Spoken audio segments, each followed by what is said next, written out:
o poder, porque todas as coisas tu criastes. Sim, por causa da tua vontade vieram a existir e foram criadas. Agora sim, Efésios 1:11.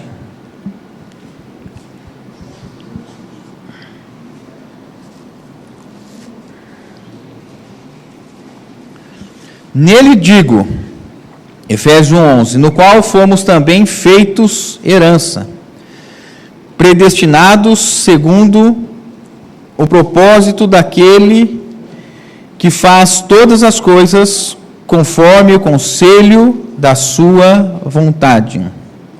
Mais uma vez, nele digo, no qual fomos também feitos herança, predestinados segundo o propósito daquele que faz todas as coisas conforme o conselho da sua vontade.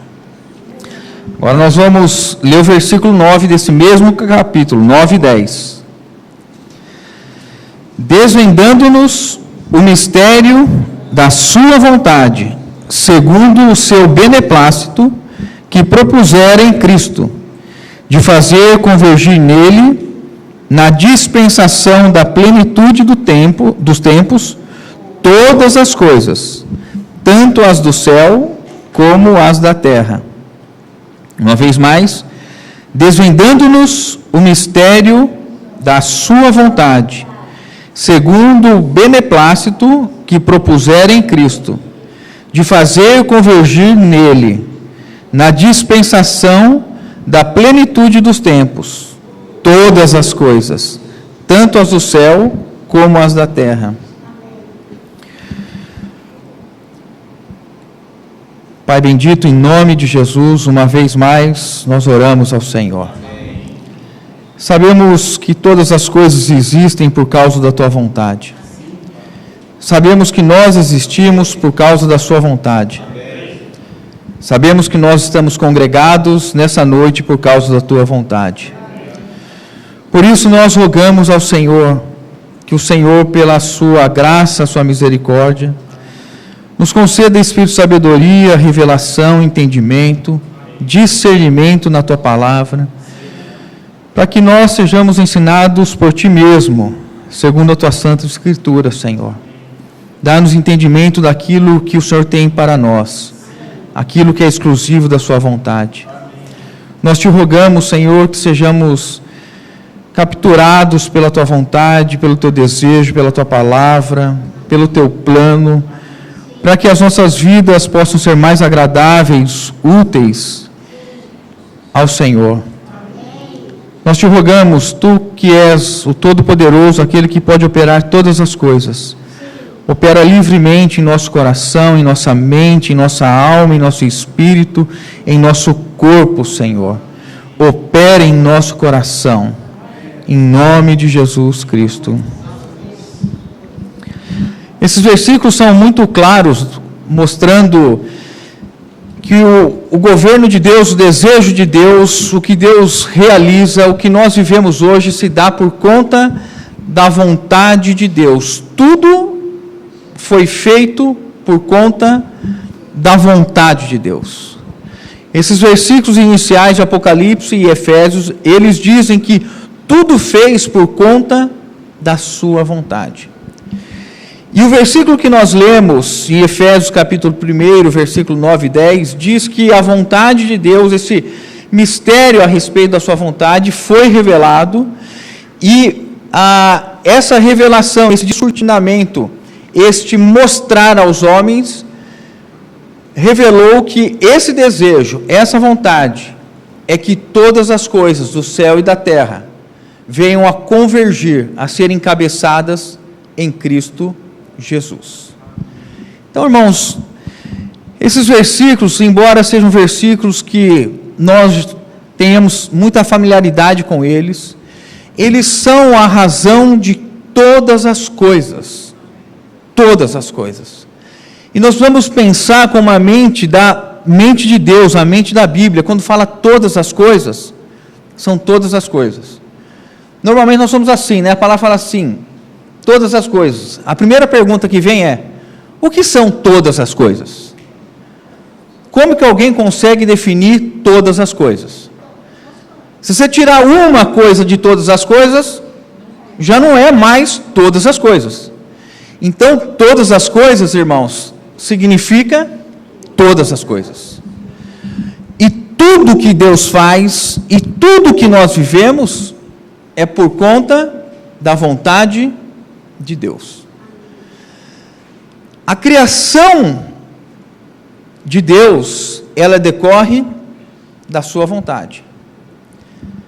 E depois que Deus nos criou, ou que Deus fez a criação, Deus ele tem um meio para providenciar o sustento, a preservação desta criação para completar o seu propósito. Então, depois da criação, há algo que é chamado pelos irmãos, os estudiosos da palavra, na teologia, chamado de providência. O que é a providência? A providência são os atos, as realizações que Deus faz para manter a sua criação e levar essa criação à conclusão do seu propósito. Embora a palavra providência não seja uma palavra encontrada no texto sagrado, ela é vista o tempo todo e nós vamos ver uma série de versículos hoje que falam a respeito disso. Porque é por meio da providência, do providenciar, do agir de Deus, que essa criação realizada, idealizada, gerada por Deus, ela vai chegar a um estágio de conclusão, de encerramento. E esse período, esse percurso que nós nos encontramos, nós estamos vivendo debaixo da providência de Deus. Qual é a finalidade de nós entendermos a providência de Deus? É exatamente enxergarmos cada vez maior e melhor e mais claro quem é Deus, o seu poder, a sua autoridade e o que está sendo feito em nossas vidas.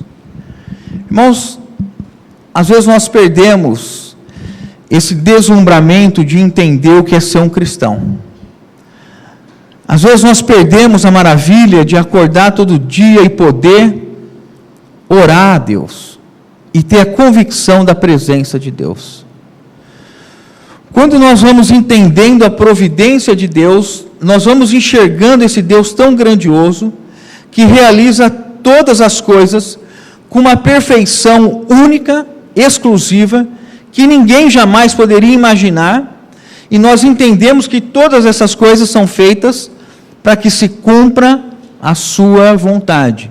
E a sua vontade é que todas as coisas do céu e da terra sejam encabeçadas, governadas, dirigidas por Cristo.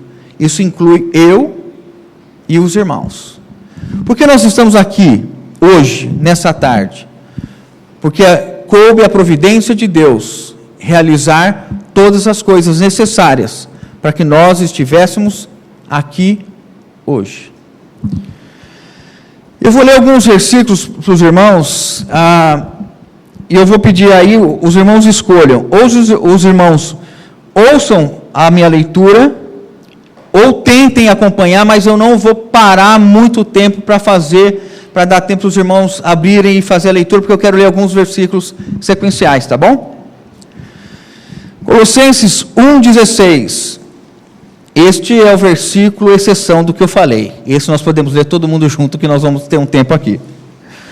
Colossenses 1,16.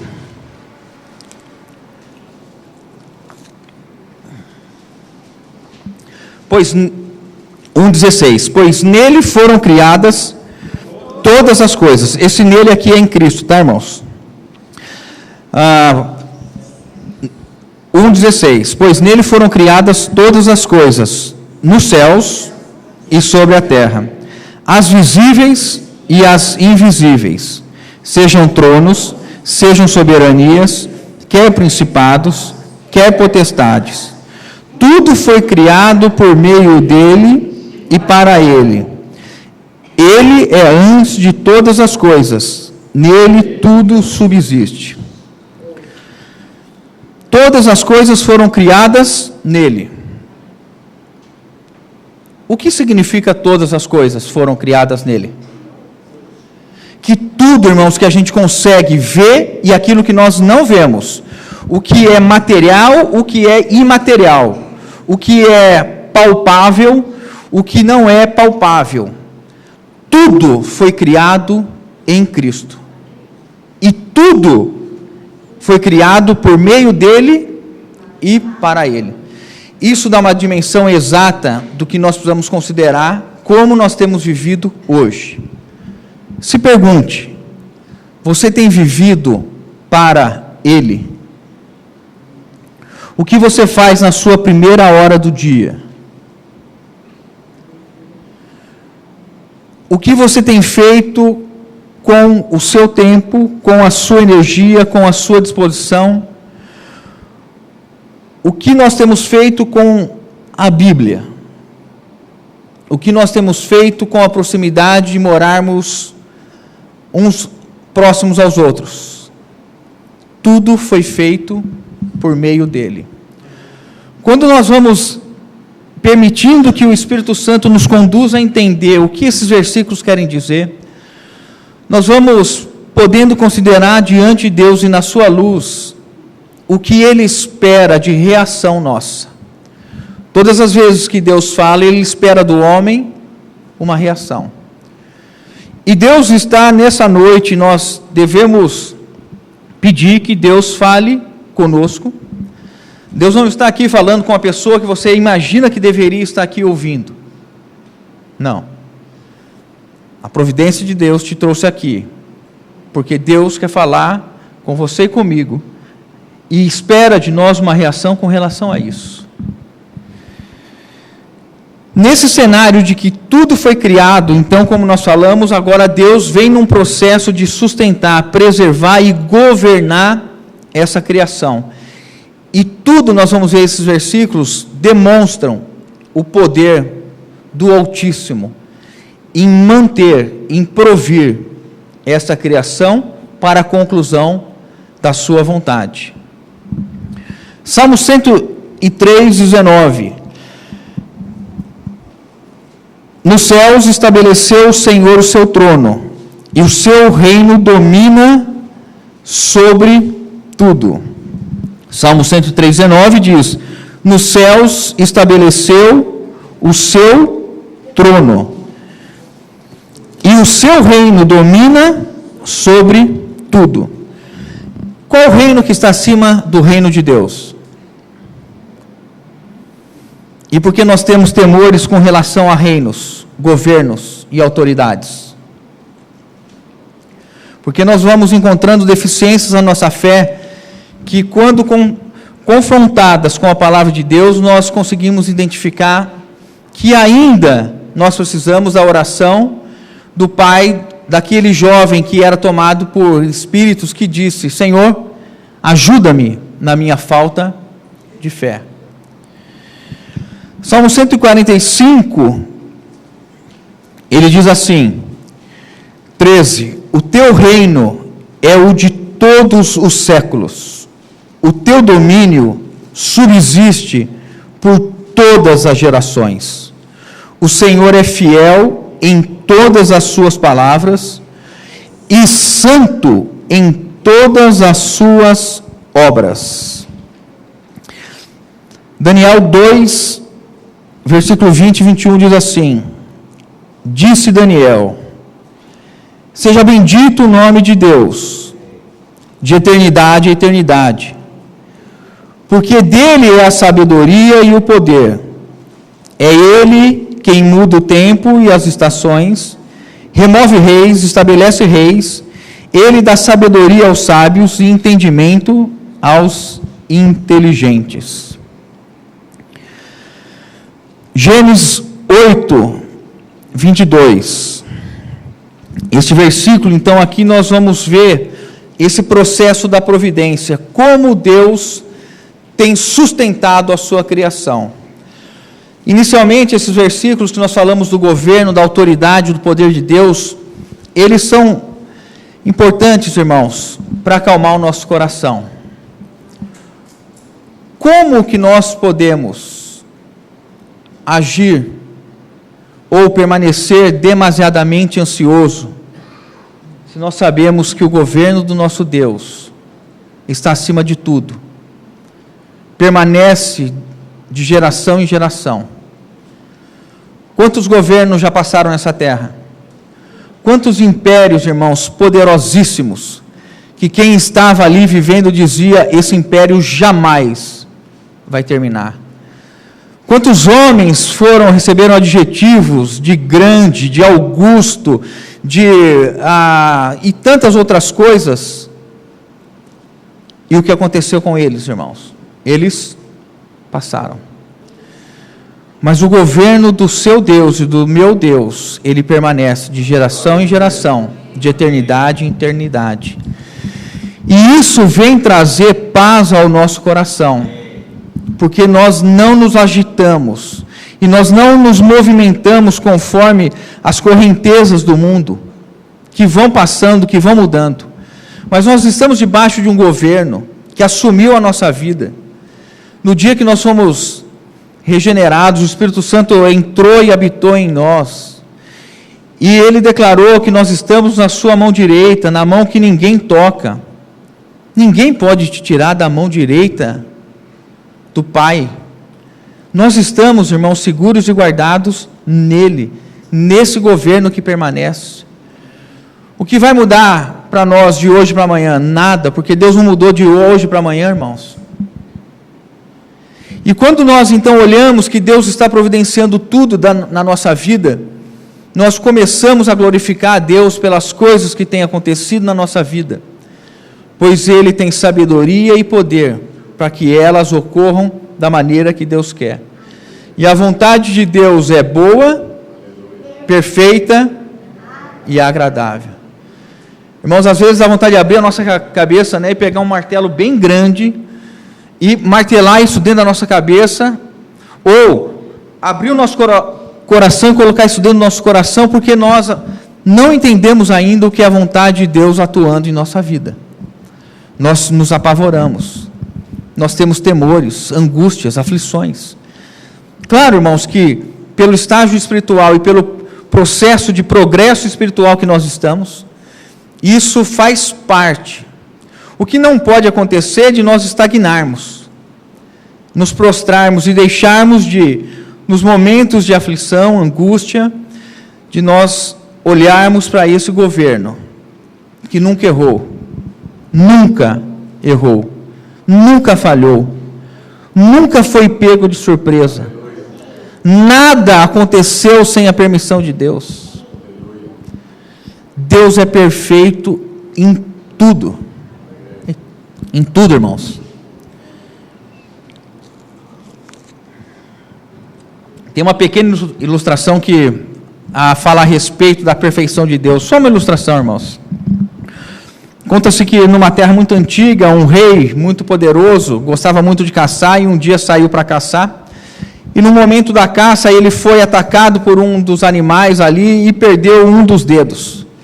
E ele ficou profundamente aborrecido e ficou lamuriando, e aquele servo que o acompanhava nas caçadas disse para ele: Deus é bom e Deus não erra, Deus não falha. E ele: como você diz isso? Porque não foi você que perdeu o dedo? Onde está meu dedo? Eu perdi meu dedo.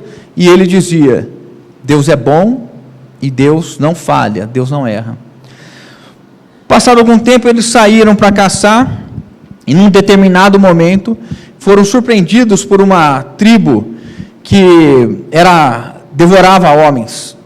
E naquele momento que pegaram esse rei e o seu servo, olharam para o rei e viram que estava faltando um dedo.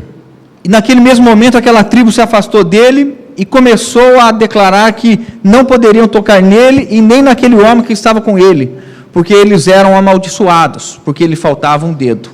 E mandaram eles embora. E naquele momento o rei olhou para o servo, e o servo olhou para ele e diz assim: Deus é bom e Deus não erra, Deus não falha. O que nós aprendemos disso? que as coisas que aparentemente parecem ser ruins para nós, elas são utilizadas por Deus para alcançar um fim que muitas vezes nós não encontramos. José, no final da sua carreira, quando ele já tinha recebido do faraó, já tinha trazido a sua família, já tinha encontrado com seus irmãos, e a história de José nós sabemos, que ele foi vendido pelos irmãos, lançado numa cisterna, foi preso, passou por tudo, irmãos. E quando ele terminou o encontro com seus irmãos, ele diz assim: não foste vós que me trouxestes aqui, mas Deus, que me mandastes adiante de vós para a preservação da vida. O meu Deus transforma mal em bem. Entendem, irmãos? O que José está nos ensinando? Que há uma providência divina que cuida da nossa vida em todos os momentos, em todos os estágios, e ela vem nos amparando e sustentando para que a vontade de Deus possa ser cumprida em nossas vidas. Quando nós olhamos para José, quando ele estava na cisterna, o que havia ali? Providência divina. Quando ele foi vendido na caravana e chegou ao Egito, o que havia ali? Providência divina. Quando ele foi reconhecido ali como alguém importante, o que havia ali? Providência divina. Quando a mulher tentou enredá-lo e ele foi lançado no cárcere, o que havia ali? Providência divina. E quando ele foi restabelecido, ou foi estabelecido como governador do Egito, e determinou 7 anos de abundância e teve 7 anos de escassez e fez toda a logística para que eles pudessem sobreviver, o que havia ali? Providência divina. E no final, irmãos, José disse, como nós falamos, Deus transforma o mal em bem. Isso é providência divina.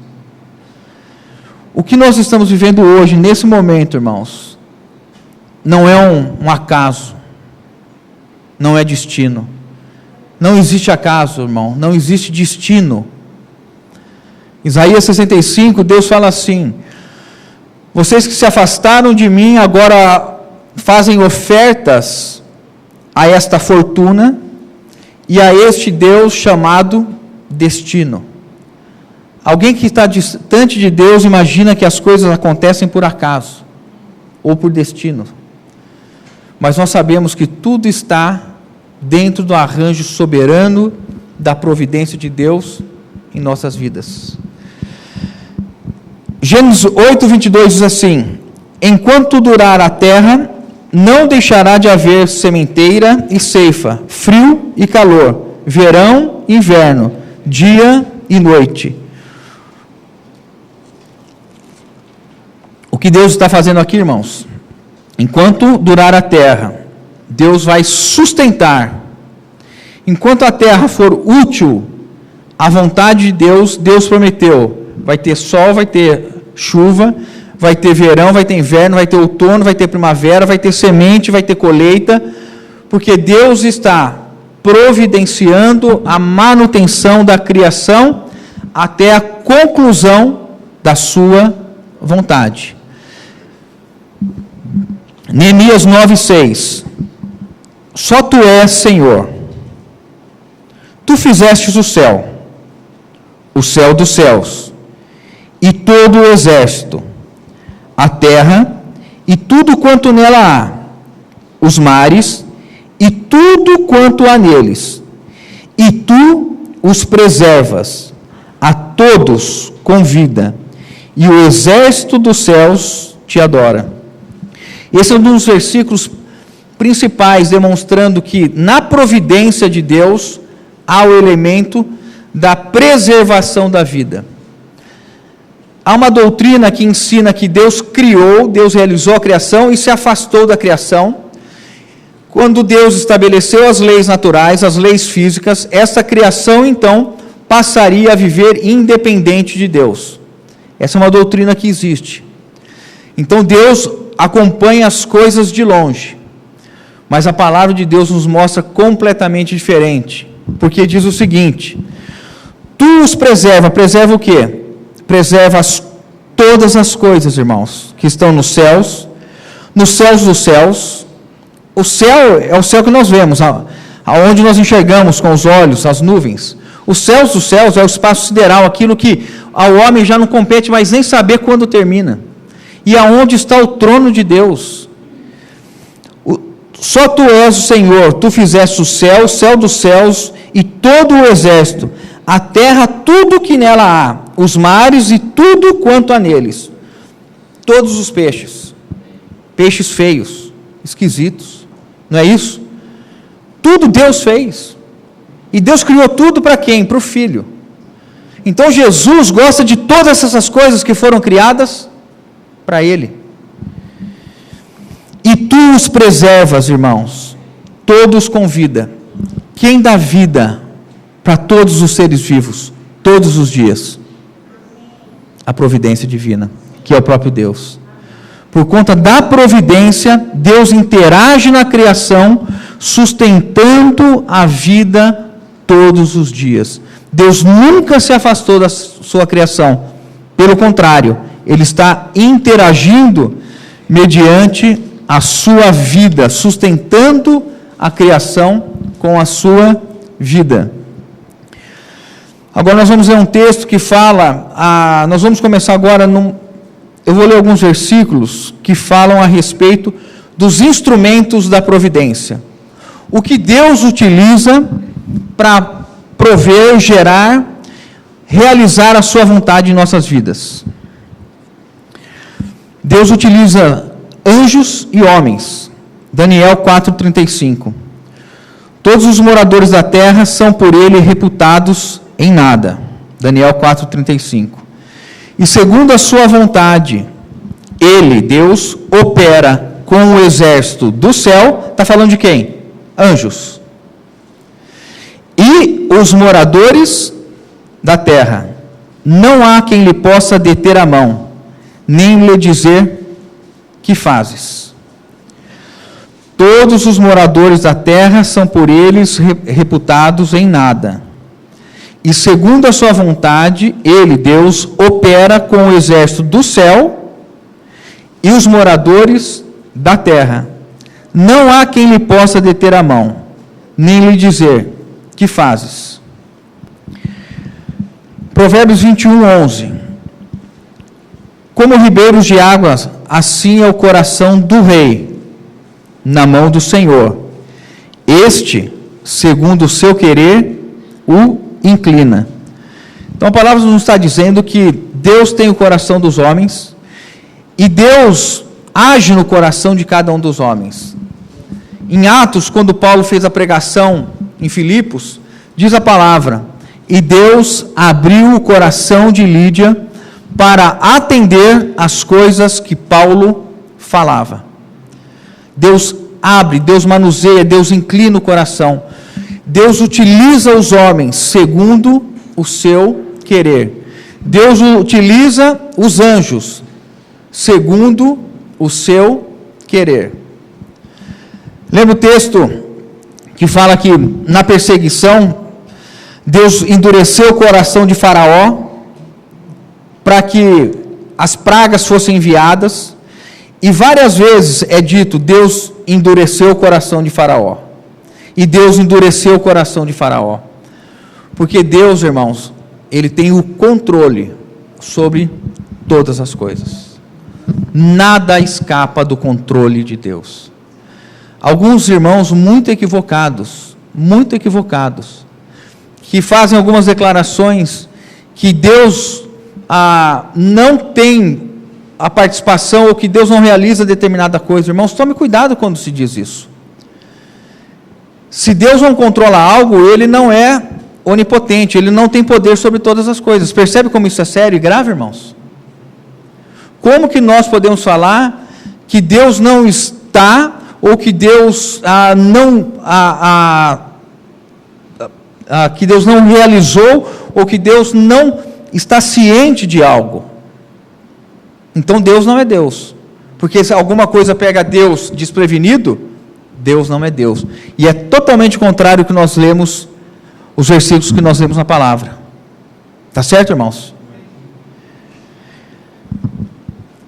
Salmo 91, 11. Porque aos seus anjos dará ordens a teu respeito, para que te guardem em todos os teus caminhos. Esse versículo eu vou ler com os irmãos. Romanos 13. Então Deus usa como instrumento da sua providência anjos e homens. Dentro desse conceito de usar homens, vamos ver agora Romanos 13.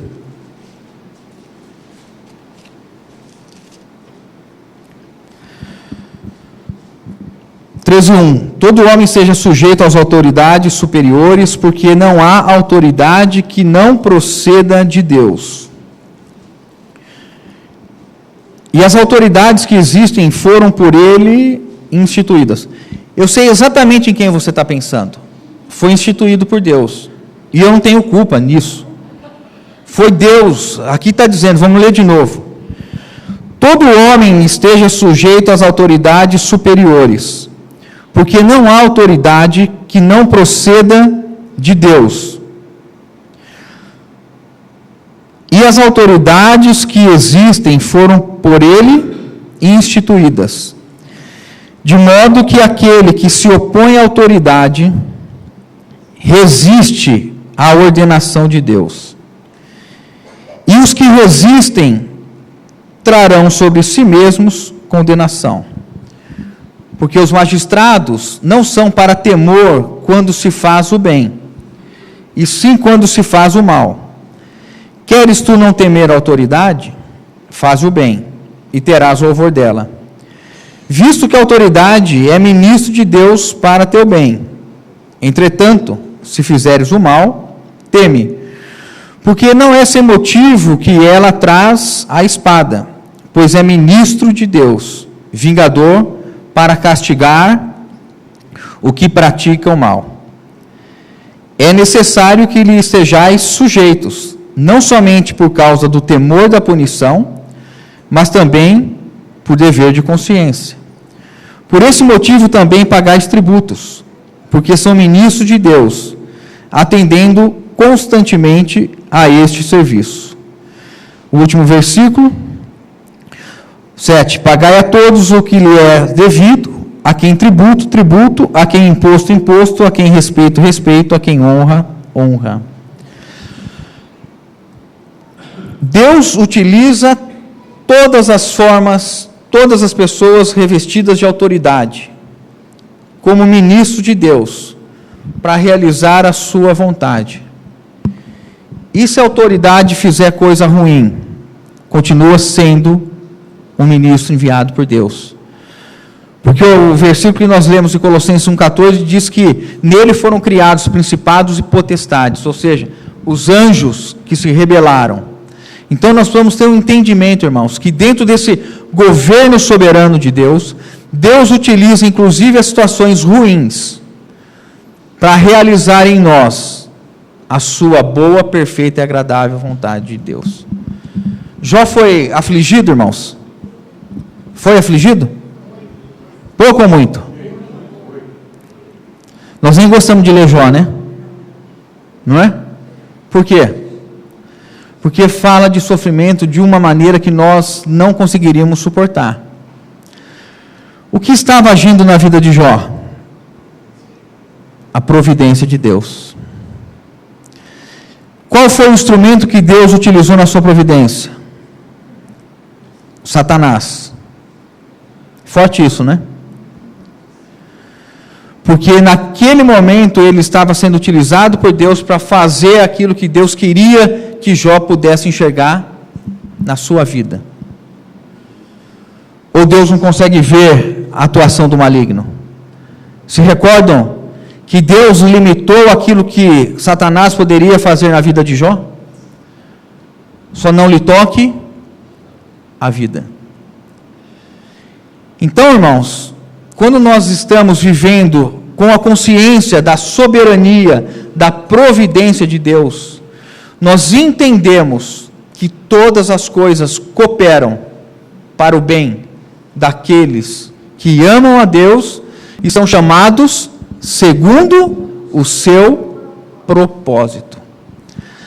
Há uma visão clara de que todas as nações, todos os governos, cada homem está dentro da providência divina para que ele conclua o seu plano. Vamos seguir. Deus utilizando as nações, Salmo 22, 28. Pois do Senhor é o reino, é Ele quem governa as nações. Salmo 47, 7. Deus é o Rei de toda a terra, salmodiai com harmonioso cântico. Deus reina sobre as nações, Deus se assenta no seu trono santo.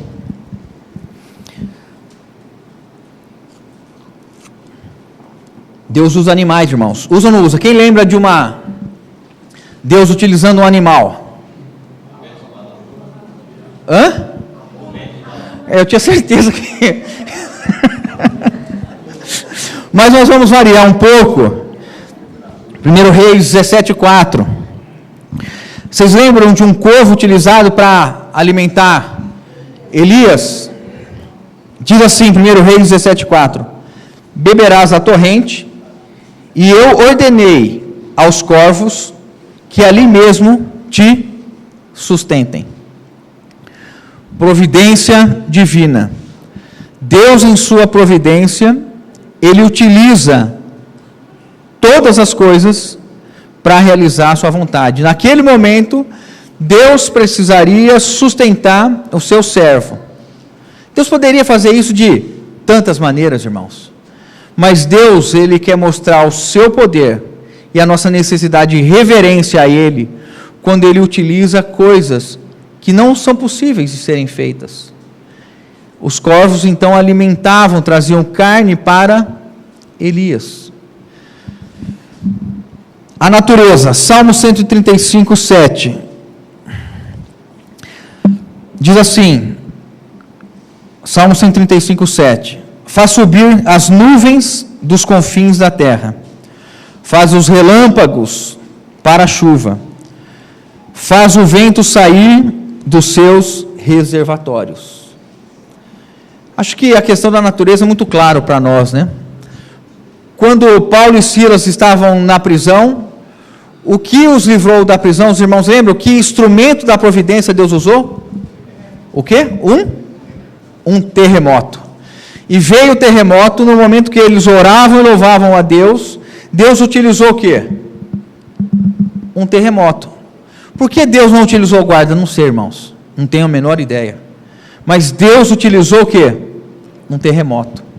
Deus, Ele tem a natureza nas suas mãos. E Deus, então, Ele faz julgamento com a natureza. Por isso que nós precisamos ter um olhar bíblico para os eventos que acontecem na terra. Porque não há um evento sobrenatural de qualquer ordem que não ocorra debaixo do governo soberano e da providência de Deus, para que Ele realize o seu propósito. Deus cessou o vento, trouxe espanto para os discípulos quando eles estavam no barco, né? Quem é este que até os ventos obedecem? Quem é este? É o Senhor dos Senhores, o que domina todas as coisas. Por fim, irmãos, o último instrumento que Deus usa, sonhos e visões. José teve um sonho para que ele fosse para o Egito, durante o recenseamento, não é? Paulo teve uma visão do varão macedônio. Passa aqui e nos ajuda. Deus utiliza, então, como instrumento da sua providência, sonhos e visões. Isso pode acontecer com qualquer um de nós. Qualquer um de nós. Deus continua utilizando isso. Agora, irmãos, a pergunta que nós podemos fazer: por que Deus, na nossa vida como cristão, nós fizemos um panorama para mostrar a providência em todos os aspectos, o governo de Deus, a preservação da vida. Agora, como que Deus usa a providência em nossa vida? Deus nos sustenta, nós estamos claros disso, não é isso? Alguém tem dúvida que é sustentado por Deus? O salmista diz que Deus dá aos seus amados enquanto dormem. Deus nos sustenta, não é isso? Deus, Ele dá aquilo que nós necessitamos. E Deus utiliza os pássaros para nos ensinar. Olhai os pássaros, não plantam, não ceifam, né? Olhai os lírios do campo, nem Salomão na sua glória se vestiu como eles. Por que andai vós ansiosos pelo que haveis de beber, comer e vestir? Por que andais ansiosos? Já se fez essa pergunta? Não é o alimento mais que o corpo e a veste mais que o lírio, não é? E Deus não sabe do que seus filhos precisam? Então, irmãos, por que Deus agora vai utilizar a providência na vida dos cristãos? O que Deus quer com a sua providência? A providência é um aspecto da cruz. Deus utiliza a cruz na vida do homem de duas maneiras. Deus traz a cruz por meio da sua palavra. A sua palavra é a espada que separa alma de espírito, juntas de medula, e ela é apta para discernir os pensamentos do coração. Então, um aspecto da cruz é a palavra que vem nos mostrar o que é a vontade de Deus. Por isso, muitas vezes, nós vamos fazer algo e nós somos lembrados pelo Espírito Santo de um versículo ou de algo que nos condena. E nós não fazemos, por quê? Porque aquilo é contrário à vontade de Deus. Então, quando Deus utiliza a cruz no aspecto da palavra, Ele vem trazer a palavra para que nós possamos estar cada vez mais iluminados pela palavra que é luz, nutridos pela palavra que é alimento, e nós estejamos cada vez mais aptos no viver como Ele. Quem de mim se alimenta, por mim viverá. Então, um aspecto da cruz qual é? É a palavra de Deus. E nós não vamos falar mais a respeito, porque nós já temos falado desse ponto. Eu quero então falar com os irmãos a respeito de um outro aspecto da cruz, que é exatamente a providência. Deus utiliza a providência na vida do cristão com um propósito. E aqui eu gostaria de ver com os irmãos alguns versículos. Hebreus 12.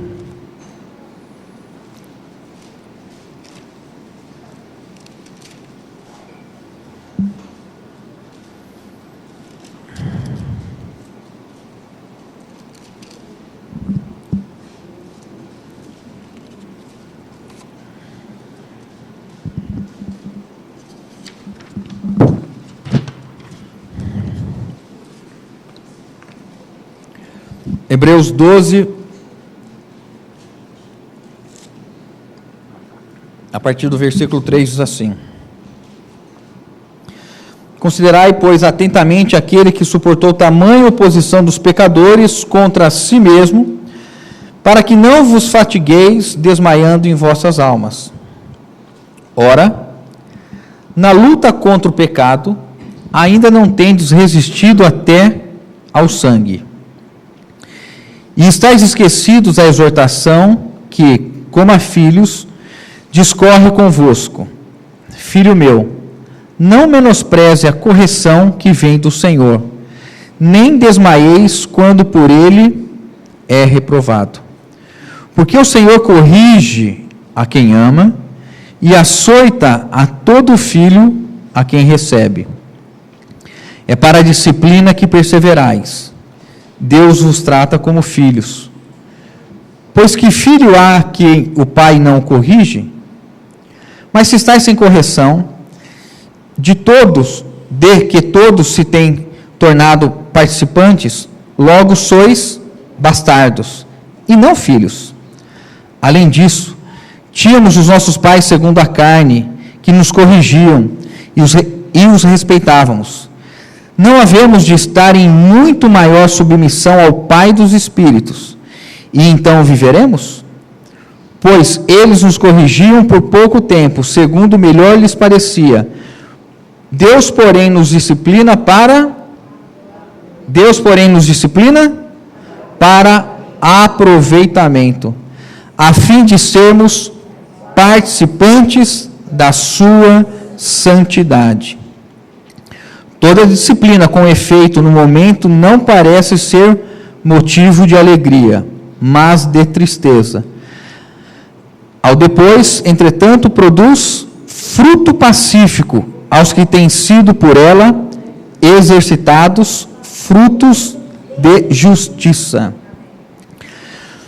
Deus usa a sua providência, irmãos, para trazer circunstâncias em nossa vida visando correção. Como igreja, como corpo de Cristo, como filhos de Deus, nós devemos ser como nosso Pai, e o nosso Pai é santo. Sede santos, como santo é o vosso Pai.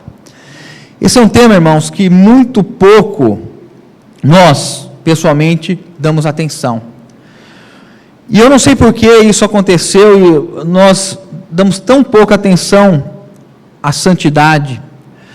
Santidade, como nós já falamos anteriormente, santidade não somente no aspecto ético, moral, a realizar ou ter uma boa conduta, mas santidade no sentido de sermos conformados à imagem de Cristo. Isso é ser santo. Santo é alguém que está conformado à imagem de Cristo. E aqui o autor de Hebreus, ele diz assim: vocês não têm ainda resistido até o sangue contra o pecado. Do que ele está falando? Ele está falando de uma luta, de uma guerra declarada contra uma natureza que está em nós, para nós desviarmos da vontade de Deus. A verdade é essa. A carne luta contra o Espírito. E nós hoje, nesse tempo que nós somos parte da igreja de Deus na terra, Deus, ele usa a sua igreja para, primeiro, ter a sua própria família, a sua própria casa, com o seu próprio testemunho. O testemunho de Jesus, que passa a ser para nós a grande razão de nós vivermos hoje como cristãos. Quem nós temos testemunhado? O profissional, o pai de família, o irmão, ou nós temos testemunhado Jesus em todos esses ambientes? O que o teu esposo, a tua esposa, os teus filhos veem dentro de casa? O testemunho de Jesus? A nossa carne, ela milita contra o Espírito, e não há momento algum que nós podemos dar trégua, irmãos. Por isso que a exortação é de nós lutarmos até o sangue. Nós nunca vamos deixar de lutar contra o pecado, irmãos. Nunca. Até o último suspiro da nossa vida, nós temos que estar em guerra declarada contra o pecado. E é por meio da luz da palavra de Deus e pelas circunstâncias que Deus vai nos corrigindo. Quando nós desviamos, quando nós falhamos, quando nós abraçamos um pecado, uma situação que desagrada a Deus, Deus precisa nos corrigir, até mesmo açoitar. No sentido de que todo pai aqui, todo mundo que é pai, sabe por que açoita, ou açoitava, ou vai açoitar se ainda não teve filho, mas vai ter. Qual é o propósito? De corrigir. Quem de nós anda certo todos os dias? Então o que Deus vai fazer? Por nos amar, vai nos corrigir por meio da sua providência. Circunstâncias que podem ser de diversas ordens. A palavra de Deus mostra muitas circunstâncias, e a história da igreja mostra que os servos de Deus passaram por tudo, irmãos. Tudo. Todo tipo ou toda natureza de circunstância. Saúde, financeira, emocional, óbito, tudo. Deus usou todas essas maneiras de providência, de circunstâncias, para fazer com que a sua vontade fosse plenamente feita na vida dos seus filhos. Então, quando nós enfrentamos alguma circunstância que nos agrada, a primeira coisa que nós precisamos fazer, irmãos, é erguer os olhos e dizer: Senhor, Tu és soberano. E nada do que aconteceu ao acaso, sem que o Senhor soubesse. E se o Senhor sabe que isso me aconteceu, e o Senhor está comigo, eu quero aprender a lição que o Senhor quer me ensinar neste momento. Antes, irmãos, de nós começarmos a lutar, repreender, amarrar, e todas as outras coisas que nós somos peritos em fazer, há uma providência de Deus soberana em nossa vida. E isso não quer dizer que nós não devemos orar por essas circunstâncias, não é isso. O que nós primeiro precisamos fazer é entender o que está acontecendo. A soberania de Deus está sendo manifestada em nossas vidas, em todas as circunstâncias. As pessoas que você trabalha, os seus colegas, chefe, o seu subordinado, a sua família, aonde você nasceu, o país que você nasceu, tudo fruto da providência de Deus. Mas a maneira que nós temos vivido diante da providência de Deus tem mostrado se nós estamos permitindo trabalhar da vontade de Deus ou se nós estamos resistindo, como diz Romanos 13. Se não ouvir a autoridade de Deus, você vai estar indo contra a ordenação de Deus. Os irmãos entendem como nós devemos entender a natureza das coisas que nos sobrevêm, inclusive as coisas ruins, irmãos. O apóstolo Paulo, nós pegamos aí, né, o apóstolo Paulo, tudo que aconteceu na vida dele, qual lamentação, murmuração que este irmão teve. Ele entendia como todas as coisas estavam debaixo da providência de Deus. E em tudo dava graças. E o Espírito Santo utiliza o irmão que passou por todas essas circunstâncias para dizer, em 1 Tessalonicenses capítulo 5, em tudo dai graças, pois esta é a vontade de Deus. Não existe destino na sua vida, não existe acaso na sua vida, não existe a sorte ou azar na sua vida. O que existe é um governo preciso de Deus, realizando a sua vontade soberana na sua vida, para concluir aquilo que é bom, perfeito e agradável. E aquele que começou a boa obra, ele há de completá-la.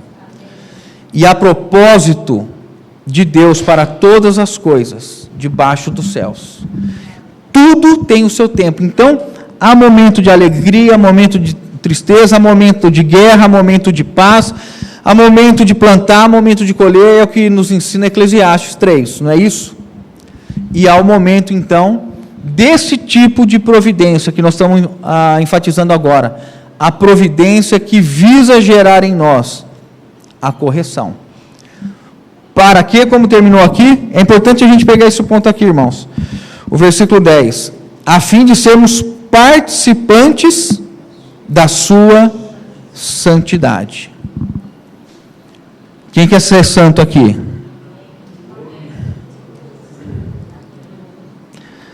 Há um caminho para a santidade. Os irmãos entendem, né?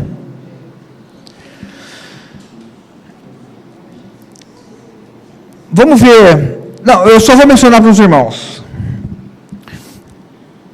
Não, vamos ver, vai. Estou acabando já, tá? Mais 5 minutos nós terminamos, irmãos. Filipenses.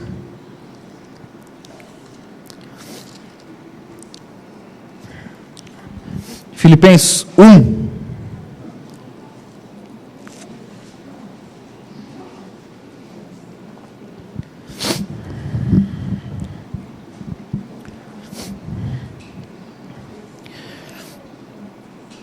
Então, nós mencionamos a primeira razão da disciplina como uma maneira da provisão de Deus. Qual é? É nos corrigir para a santidade. Agora, uma outra razão, Filipenses 1, 29 e 30, diz assim: porque nos foi concedida a graça de padecerdes por Cristo, e não somente de credes nele.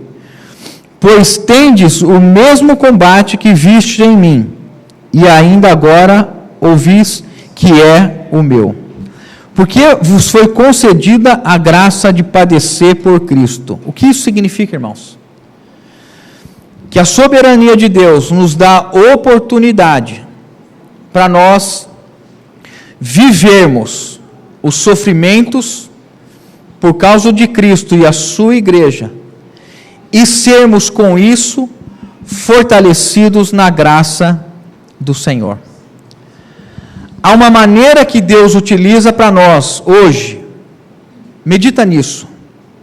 Qual é o sofrimento que você está tendo hoje por conta de Cristo, da sua igreja e do Evangelho? Se você tem sofrido, não o sofrimento nesse seu aspecto pessoal que nós falamos, que Deus está trabalhando, corrigindo, santificando, mas agora, um olhar mais amplo. Qual é o sofrimento que você ou que eu tenho hoje pela igreja de Cristo? Quantos irmãos nós temos andado ombro a ombro, chorado seus choros, carregados os seus fardos, estado junto com os irmãos? Qual é a minha agenda por causa da igreja de Cristo? Qual é a minha programação por causa do Evangelho? Qual é o tempo que eu tenho dedicado à leitura da palavra diariamente por amor de Cristo? Nos foi dado uma graça, irmãos, de padecer. Isso indica sofrimento, isso indica peso, isso indica uma responsabilidade de entender que Deus faz arranjos para que nós estejamos, então, servindo a Cristo, preenchendo o que resta das aflições de Cristo. Qual é a responsabilidade que você e eu nós temos diante da Assembleia que Deus nos colocou para congregar? Qual a responsabilidade que você sente que você tem sobre esses irmãos? Não estou falando de domínio, estou falando de responsabilidade pela vida espiritual dos irmãos, pelo avanço espiritual dos irmãos, pela intercessão pelos irmãos, por ter no coração ajudar, corrigir, exortar, quando você está vendo que o irmão está afastado, está desviado, está abatido, trabalha demais, ou vive muitas coisas intensamente, que está desfocado. O grande perigo nosso hoje, irmãos, é viver desfocado. Perder o alvo. Como Paulo diz, né? Que ele considerava tudo como refúgio, esterco, por causa da sublimidade do conhecimento de Cristo. E para conhecê-lo, Deus vai usar providência, vai trazer situações de tribulação, de provas na nossa vida, como fez com Jó. Qual é o final da história de Jó? Qual é a lição espiritual que nós temos em Jó? Antes, eu te conhecia só de... Agora, meus olhos te veem. O que Deus usou na vida de Jó? Provação, tribulação, disciplina, a providência de Deus. E o que Deus almejava? Que Jó parasse de olhar para si e olhasse para Deus. Jó era bom, justo, reto e se desviava do mal. Mas não conhecia Deus como Deus queria ser conhecido. Talvez o teu conhecimento, o meu conhecimento que nós tenhamos de Cristo hoje, para nós seja suficiente. Eu até consigo falar de Jesus para alguém, já está bom. Mas Deus está satisfeito com o grau de intimidade, o grau de companheirismo, o grau daquele filho que está com o pai dia a dia no mesmo empreendimento. Deus te olha, Deus me olha hoje e diz: Alex, você é um filho que está comigo, chorando, sofrendo, preenchendo o que resta das aflições por causa do meu corpo? Deus pode testemunhar a meu respeito assim? Deus pode testemunhar a seu respeito assim?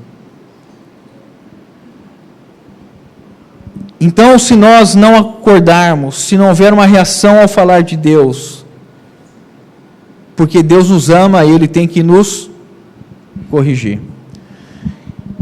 E a providência de Deus, irmãos, ela tem os mais diferentes níveis e estágios.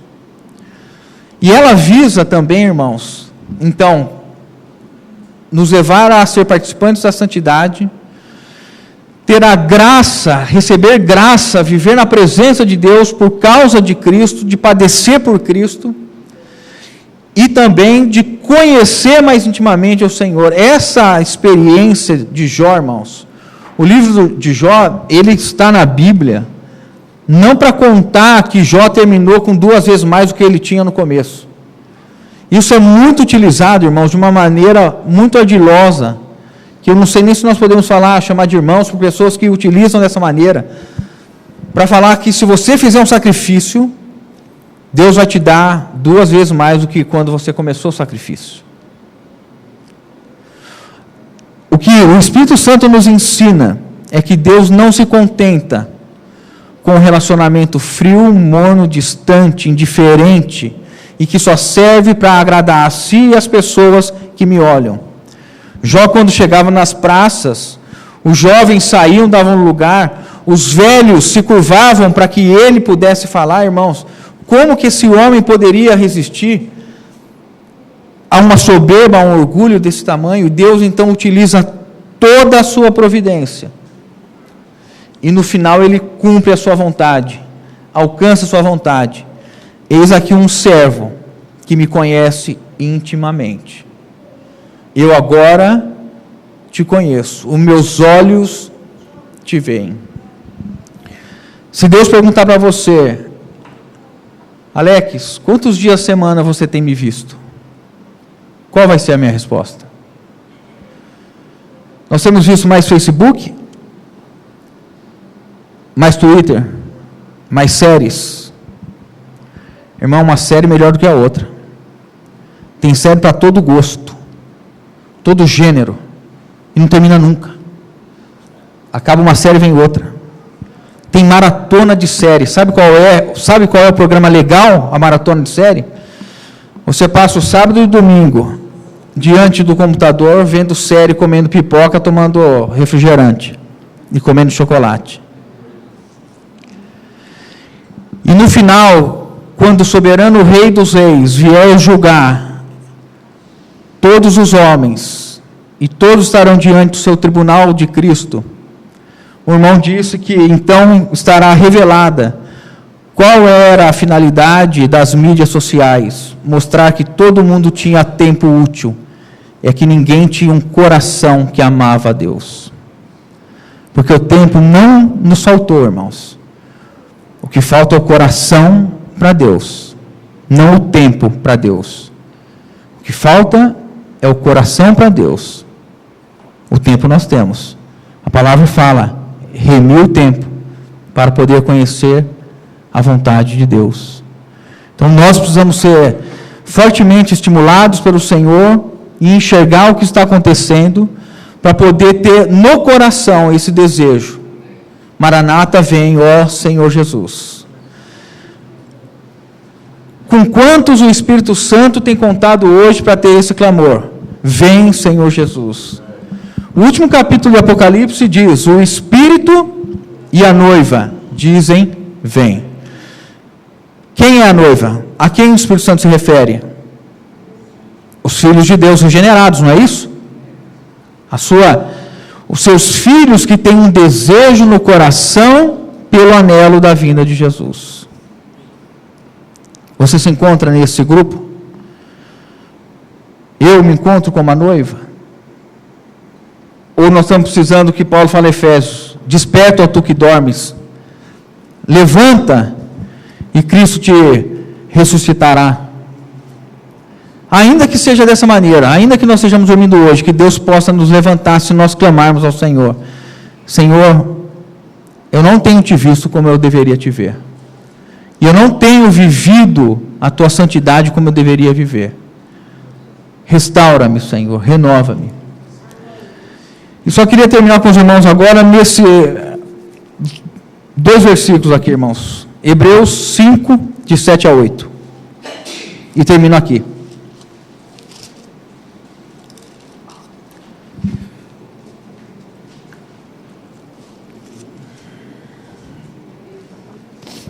Hebreus 5, de 7 a 8. De 7 a 9, perdão. De 7 a 10, e nós não falamos mais nisso, tá bom? Ele, Jesus, nos dias da sua carne, tendo oferecido com forte clamor e lágrimas, orações e súplicas a quem o podia livrar da morte, e tendo sido ouvido por causa da sua piedade, embora sendo filho, aprendeu a obediência pelas coisas que sofreu, e tendo sido aperfeiçoado, tornou-se o autor da salvação eterna para todos os que lhe obedecem, tendo sido nomeado por Deus sumo sacerdote, segundo a ordem de Melquisedeque. Deus utiliza a sua providência para nos tornar obedientes a Ele. A providência de Deus em nossa vida, vida de cristãos, é para que nós possamos aprender a obediência, nos tornar obedientes. Quanto tempo Cristo sofreu, irmãos? Os dias da sua carne. Quantos dias nós vamos sofrer, irmãos? Os dias da nossa carne. De modo genérico, sofrimento, tribulação, é o tempo da nossa existência na terra, irmãos. Pedro chama de breve e momentânea tribulação, mas porque Pedro está olhando para quê? Eterno peso de glória.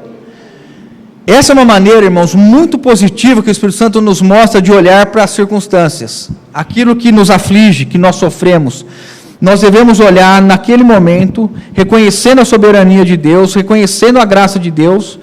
E terceiro, em toda situação de prova, tribulação, de dificuldade, Deus nos dá consolo. Esse é o ensino de Paulo aos Coríntios, quando ele diz que ele se desesperou da própria vida, mas o Deus e Pai de todo consolo o consolou. E agora ele poderia consolar, com o consolo que ele recebeu, os que precisam ser consolados.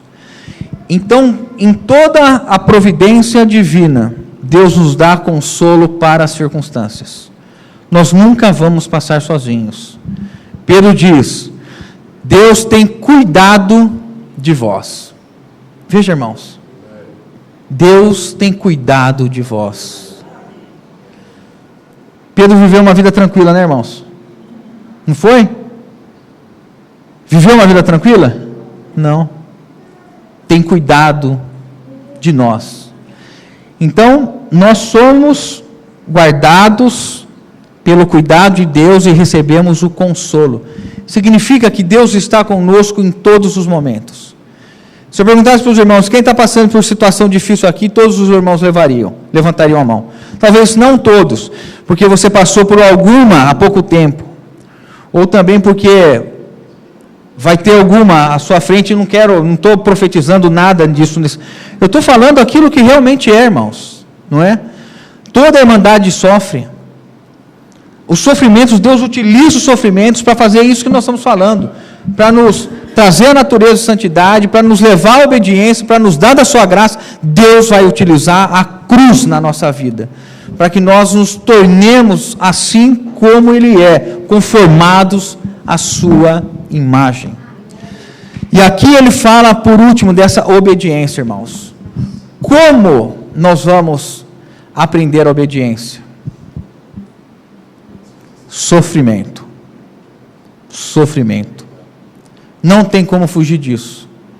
Se nós quisermos nos tornar filhos obedientes, nós devemos aprender a obediência em todas as circunstâncias. Por isso que nesses momentos, irmãos, nós devemos cada vez mais olhar para a grandiosidade de Deus, entender esse arranjo, essa soberania, o amor de Deus. Quando Deus traz uma questão para os ímpios, é julgamento. Quando Deus traz a providência, a tribulação para os santos, é a manifestação do amor de Deus. Isso é importante nós entendermos. Deus vai julgar. O cálice da ira de Deus está quase cheio, não é isso que diz a palavra? Às vezes nós olhamos, vemos tanta maldade no mundo e nós clamamos, falamos, onde está Deus? Essa é a pergunta que inquieta as pessoas, né? Se Deus existe, por que Deus permite tanta maldade, irmãos? Deus tem uma tolerância, Deus tem um cálice da ira, e quando esse cálice encher, ele vai transbordar. Já transbordou algumas vezes na história. Se você pegar ali o livro dos profetas, você vê Isaías, Amós, falando da condenação do juízo de Deus a nações ímpias. Deus utilizou as nações ímpias, mesmo contra Israel, para trazer correção. Os assírios foram utilizados, os babilônicos foram utilizados, mas depois Deus trouxe destruição, porque esses povos eram extremamente maus. Irmãos, a gente vê as coisas que o Estado Islâmico faz.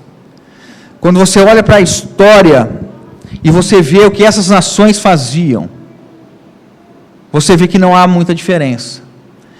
Há um cálice da ira de Deus e Deus julga, irmãos. Não precisa ficar inquieto com isso. Deus derramará seu cálice da ira e destruirá. O lago de fogo está aí para isso. E serão lançados os ímpios. Eles serão totalmente destruídos. Mas para nós, quando vem essa tribulação e sofrimento, irmãos, é por causa do amor de Deus, que Ele quer nos fazer como seu Filho, santo, gracioso e obediente. Que o Senhor possa nos dar um coração, irmãos, de entender, aceitar a sua palavra em todas as circunstâncias, de ter, como o salmista fala, o Salmo 119, o versículo 71, ele fala, foi-me bom passar por tribulação, algo muito próximo a isso, porque aprendi os seus decretos. Foi-me bom passar por provas, foi-me bom passar por dificuldades, porque a tua palavra passou a estar mais viva, mais presente na minha vida. E nós precisamos ter essa clareza, irmãos.